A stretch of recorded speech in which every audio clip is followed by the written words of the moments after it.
Hi friend, स्वागत है आप लोगों का हमारे चैनल में। कैसे हैं आप लोग? आशा करते हैं अच्छे होंगे। आज हम बात करने वाले सेक्शन 24 यूपी रेवेन्यू कोड 2006। देखिए सेक्शन किस बारे में बात करता है। ये सेक्शन बात करता है कि जहाँ पे किसी जमीन का बाउंड्री का विवाद होता है, जैसे ये मान लीजिए कि किसी एक व्यक्ति ने दूसरे व्यक्ति की खेत की बाउंड्री काट के अपने में मिला लिया है, या जहाँ पे क्या होता है कि जहाँ पे पार्टीशन हो चुका है। एक चीज़ ध्यान रखिएगा कि जैसे उस चीज़ का यहाँ पे केस नहीं फाइल होगा जहाँ पे किसी व्यक्ति का पार्टीशन नहीं हुआ। मान लीजिए कोई एक चेक है, ये कोई एक चेक है और इसमें कुछ एरर हैं कई, जैसे मान लीजिए ए बी सी डी, इसी में कुछ एरर हैं, ए हैं, बी हैं, सी हैं, डी हैं, ये सब कुछ एरर हैं इसमें। लेकिन अभी ये लोग डिसाइड नहीं हुआ है कि कौन सा पार्ट किसका है। अभी इसका पार्टीशन नहीं फाइल हुआ, तो सबसे पहले इनको क्या करना होगा, पार्टीशन फाइल करना होगा। किसका हिस्सा कितना है ये डिसाइड करना होगा। उसके लिए सेक्शन 116 में जाकर के यूपी रेवेन्यू कोड के पार्टीशन फाइल करेंगे। पार्टीशन फाइल करने के बाद फिर भी अगर इनमें बाउंड्री का विवाद होता है तब आगे सेक्शन 24 में ये जो है केस फाइल करेंगे, पैमा इसके लिए एप्लीकेशन देंगे। तो आज हम इसी पे बात करने वाले हैं। तो चलिए शुरू करते हैं वीडियो को। आपके पास कोई बेयर एक्ट हो तो ले लीजिए, नहीं है तो कोई बात नहीं, आप परेशान ना होइए, बिल्कुल एक एक वर्ड आपको समझ में आ जाएगा।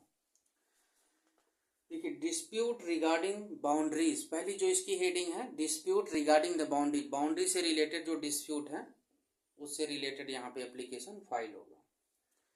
द सब डिविजनल ऑफिसर, पहला पॉइंट जो इसमें दिया हुआ, the sub divisional officer on his own motion, वो अपने आप भी ये एक्शन ले सकते हैं। सब डिविजनल ऑफिसर एसडीएम जो है अपने आप भी एक्शन ले सकते हैं। और दिया हुआ अंडरलाइन कर लीजिए, an application made in this behalf by a person interested, मतलब वो जो या तो सोमोटो एक्शन ले सकते हैं, एसडीएम जो एसडीएम है वो अपने आप भी एक्शन ले सकते हैं, या कोई और पर्सन जहां पे जो उसमें इंटरेस्टेड है। इंटरेस्टेड कौन कौन से लोग हो सकते हैं, जिसकी जमीन है वो हो सकता है, या उस बाउंड्री को जहां पे डिस्प्यूट है बगल वाले से, जैसे यहाँ पे मान लीजिए इसका पड़ोसी भी है, यहाँ पे बाउंड्री का डिस्प्यूट है, तो चाहे तो ये भी एक्शन ले सकता है, एप्लीकेशन दे सकते हैं, या भी जो भी पर्सन मतलब बाउंड्री के डिस्प्यूट डिसाइड होने से अफेक्ट होंगे, जो जिसका उसमें इंटरेस्ट होगा, वो सभी पर्सन क्या कर सकते हैं, एप्लीकेशन यहाँ पे दे सकते हैं। इसके चारों तरफ तो लोग होंगे, इधर कोई और होगा, इधर कोई और होगा, इधर कोई और होगा।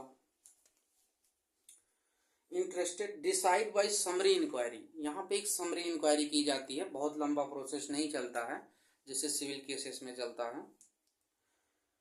Any dispute regarding the boundary on the basis of existing survey maps, जो भी मैप है, जो नक्शा होता है ग्राम का, उसके आधार पर सर्वे मैप्स, और where they have been revised in accordance with the provision of Uttar Pradesh consolidation holding act 1953, या अगर उसको रिवाइज किया गया है कंसोलिडेशन एक्ट के द्वारा, तो जो उसका मैप है उसके अनुसार, on the basis of such map, but if this is not possible boundary shall be fixed on the basis of actual position, अगर जो उसका जो गांव का जो नक्शा बना हुआ उसके आधार पर, या जो कंसोलिडेशन का मैप रिवाइज किया गया उसके आधार पर अगर पॉसिबल नहीं होता, तो जिस व्यक्ति उस समय एक्चुअल पोजीशन में है, एक्चुअल पोजीशन का मतलब जहां तक वो अपने उसको कब्जे में लिया हुआ है, उसको पोजीशन में, करंट पोजीशन में जो व्यक्ति है उस समय, उसी के आधार पर उसकी बाउंड्री क्या होगी, डिसाइड कर दी जाएगी।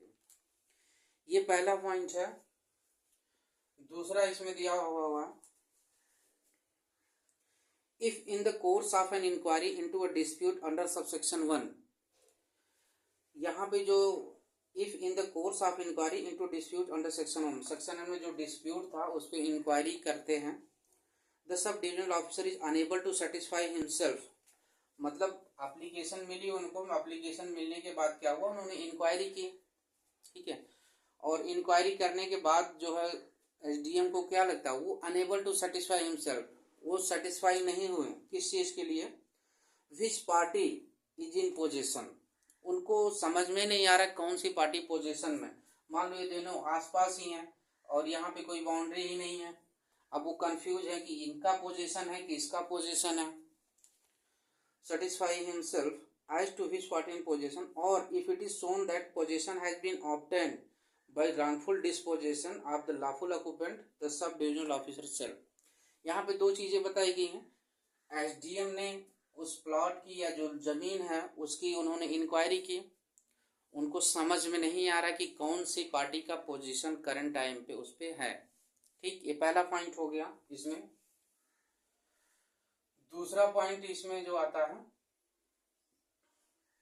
ठीक है, दूसरा पॉइंट इसमें यह है कि उनको जैसे किसी जो लॉफुल जिसको पोजीशन मिलना चाहिए उसको क्या किया गया है, निकाल दिया गया। किसी व्यक्ति ने उसको निकाल के उस पर जबरन कब्जा कर लिया है। ठीक है, जैसे होते हैं ना कुछ टाइप के लोग, मान लो ये व्यक्ति जबर इसको यहाँ से हटा करके इसकी जमीन पे यहाँ तक कब्जा कर लिया है, इसकी बाउंड्री वगैरह तोड़ दिया। ठीक है, दो कंडीशन, एसडीएम समझ नहीं पा रहे हैं किसका पोजीशन है, या जिस व्यक्ति को जमीन जो उसका इंटाइटल है, जिसकी जमीन है, उसको हटा करके किसी दूसरे व्यक्ति ने उस पर कब्जा कर लिया। दो कंडीशन है। पहला पॉइंट इसमें ये दिया हुआ, इन द फर्स्ट केस जहां पे एसडीएम सेटिस्फाई नहीं होते कि किसका पोजीशन है उस जमीन पर, बाई समरी इंक्वायरी हुई the person best entitled to property shall put such person in position. जहां पे वो एक समरी इंक्वायरी फिर से करेंगे और जिसपे उनको लगेगा कि कौन सी पार्टी, जहां पे उनको डिसाइड नहीं हो पा रहा कि किसका एक्चुअल पोजीशन है, और जिससे जब उन सब इंक्वायरी करेंगे उससे लगेगा कि कौन पर्सन उसमें बेस्ट इंटाइटल है उस पोजीशन के लिए, उसको क्या करेंगे, उसको वहां पे पोजीशन में कर देंगे, उसको रख देंगे पोजीशन में। Second point, in second case जहां पे किसी पर्सन को किसी व्यक्ति ने हटा के दोबारा कब्जा कर लिया है, put the person so dispossessed in the possession and for the purpose used or caused to be used such force as may be necessary and shall fix the boundary accordingly। अगर इस व्यक्ति ने इस बाउंड्री को तोड़ के जबरन इसकी जमीन में घुसा हुआ है तो इसको यहाँ से हटाएंगे। अगर प्रेम से नहीं हटते हैं तो क्या करेंगे, जो फोर्स या पुलिस फोर्स जो इस्तेमाल करना होगा इसके खिलाफ वो इस्तेमाल करके इसको पोजीशन दिलाएंगे। ठीक है, ये सेकेंड पॉइंट हो गया। थर्ड पॉइंट पे आइए। थर्ड पॉइंट पे इसका दिया हुआ, every proceeding under this section shall as far as possible be concluded by the sub divisional officer within 3 months from the date of the application। मतलब जिस दिन से यहाँ एप्लीकेशन एसडीएम को दी जाएगी उस दिन से 3 महीने 3 मंथ के अंदर जो है पूरा प्रोसेस क्या होगा, कंप्लीट किया जाएगा, क्योंकि ये समरी प्रोसेस है। अब फोर्थ पॉइंट में आइए, यहाँ क्या 3 मंथ्स। फोर्थ में आइए, any person aggrieved by the order of the sub divisional officer. कोई पर्सन सेटिस्फाई नहीं है जो उन्होंने ऑर्डर दिया है या जिस पार्टी को पोजीशन में उन्होंने रखा है, मान लो दूसरी पार्टी दुखी हो गई या जिसका है उसको लगता है कि मुझे और मिलना चाहिए, उस मेरे हिसाब से नहीं हुआ, जो भी पार्टी उसमें सेटिस्फाई नहीं हुई है, any person agreed by the order of सब divisional officer may prefer an appeal before the commissioner within 30 days। जिस दिन से उन्होंने ऑर्डर दिया उसको पोजीशन में रखा है उस दिन से 30 डेज के अंदर अपील फाइल करेंगे किसके पास, कमिश्नर के पास। कमिश्नर के पास क्या होगी, 30 दिन के अंदर जो है अपील उनको, जिस दिन से ऑर्डर आया उन पर्सन को पोजीशन में उन्होंने रख दिया उसके 30 दिन के अंदर जो है क्या करेंगे, वहां पे उनको अपील में जा सकते हैं कमिश्नर के पास।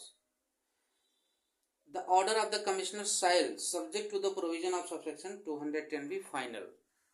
ध्यान रखिएगा यहाँ पे जो 30 दिन के बाद एक कमिश्नर के पास अपील होगी, जो कमिश्नर ऑर्डर करेंगे या जो अपना डिसीजन देंगे वो फाइनल होगा, लेकिन वहां सब्जेक्ट टू लिखा हुआ। सब्जेक्ट टू का मतलब सेक्शन 210 में क्या है, रिवीजन, यहाँ पे रिवीजन। अगर व्यक्ति रिवीजन में नहीं जाता, अगर रिवीजन में जाता है तो फिर वहां से जो डिसीजन आएगा, अगर वहां पे नहीं जाते हैं तो 30 दिन के बाद जो अपील फाइल होगी कमिश्नर के पास, उनका जो डिसीजन होगा वो फाइनल होगा। यदि वो रिवीजन में जाते हैं तो यहाँ से जो डिसीजन आएगा वो फाइनल होगा। रिवीजन किस बेसिस पे होता है? जैसे ज्यूरिसडिक्शन, जो भी इन ऑफिसर की अथॉरिटी है, जो ज्यूरिसडिक्शन उसके बाहर जाके काम किया, या जो ज्यूरिसडिक्शन है वो एक्सरसाइज करने में फेल हो गए, या कोई इलीगैलिटी है, या कोई प्रोसीजरल डिफेक्ट है, उसके बेसिस पे क्या होगा, यहाँ पे रिवीजन जो है फाइल कर सकते हैं। ये जो प्रोसेस होता है, एक चीज और रखिएगा, इसमें इसका जो रूल है, प्रोसीजर जो अपनाया जाएगा, रूल इसका है 22। ठीक है, 22 रूल है उत्तर प्रदेश रेवेन्यू कोड 2016 का। क्या प्रोसीजर अपनाया जाएगा, ये 22 में दिया हुआ है। उसमें यही सारे प्रोसेस हैं कि जब एसडीएम को एप्लीकेशन मिलेगी, 1 महीने के अंदर एसडीएम जैसे जिस दिन एप्लीकेशन दी जाएगी उस दिन या उसके अगले दिन एसडीएम जो है, जो कानून गो है, रेवेन्यू इंस्पेक्टर हैं, उनको जो है ऑर्डर पारित करेंगे कि आप इस पे जो है इसका पैमाइश करिए और उसको डिमार्केशन करिए। तो क्या करेंगे, जिस दिन उनको एप्लीकेशन मिलेगी 1 महीने के अंदर, फिर अपने 15 दिन के वो अपनी रिपोर्ट लगा देंगे, फिर 15 दिन का समय दिया जाएगा बाकी पार्टी को ऑब्जेक्शन फाइल करने को। मतलब जो टोटल प्रोसेस है 3 महीने में इनको कंप्लीट करना होगा। और इसमें फीस भी लगती है। 1 गाटे की पैमाइश करानी है तो 1000 रुपये फीस लगती है। लेकिन ध्यान रखिएगा, चलिए अभी समझा देते हैं आपको।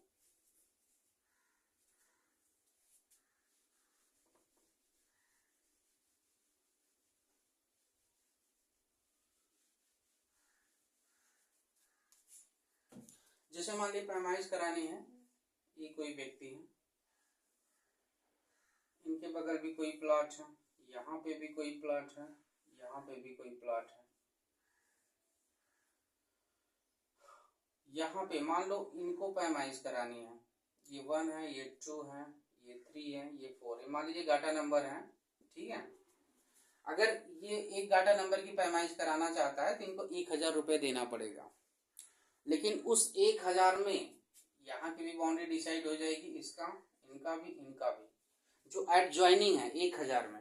लेकिन अगर कोई यहाँ पे कोई प्लॉट है तो उसके लिए फिर 1000 रुपये जो है अलग से देना पड़ेगा।